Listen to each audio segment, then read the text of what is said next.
All right, just moments ago, U.S. forces boarded another Venezuelan-sanctioned oil tanker in the Atlantic after pursuing this ship for weeks, with Russia now claiming it as its own. Happening now, the market's reacting as well to President Trump's his moves to shore up more support for Venezuelan oil. Soon, Congress will be briefed as well on all of this with energy. Secretary Chris Wright meeting with the top oil executives today at a conference in Florida, and then later this week, the president will meet with some of them at the White House. President Trump also posting on Truth Social that Venezuela will hand over 30 to 50 million barrels of sanctioned oil to the U.S.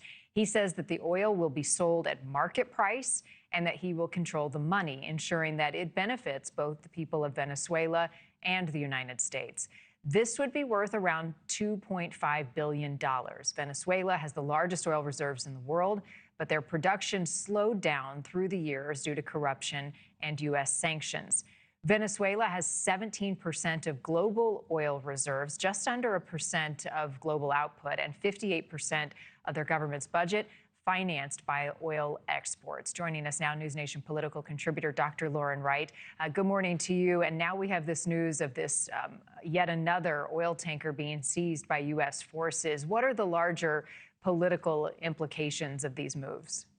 Well, we really don't know yet because this is such a fluid situation, Marni. We don't know whether this will ultimately be a tremendous success for the United States. It's certainly in our interest to get Maduro out, but we don't know whether another chaotic situation could unfold in that government administration. And we also, don't know for sure. What Democrats are saying is that it's automatically going to be a disaster. It's simply too soon for these prognostications. And, arguing against the process and how it happened might be reasonable, but there also are some very real wins here for Americans and Venezuelans, potentially. Right. Echoing the call that the world and America is safer with Maduro in custody. The president, in his remarks to GOP lawmakers in Washington yesterday, was, "I'm going to be meeting with the oil executives." What kinds of questions will those top oil execs likely have for the administration about next steps?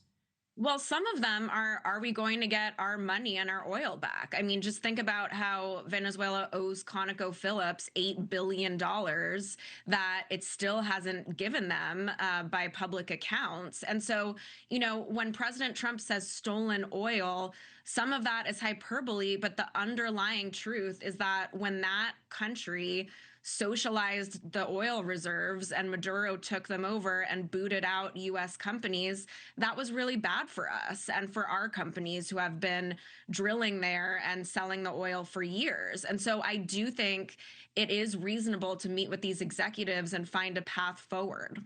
What about the question of governance in Venezuela? What do you anticipate to come out of the broader congressional briefing this week? Well, first of all, I'm glad there are congressional briefings. President Trump and the administration should be sharing as much information as possible, both with Congress and directly to the American public, who still really hasn't heard a clear case of why we did this, what are the parts of it that are in our best interest as average Americans. That needs to be communicated clearer, and I suspect there will be very tough questions asked by Republicans and eventually Democrats too. Thank you for watching. Subscribe below and download our NewsNation app right now on your phone, and you will get fact-based, unbiased news for all Americans.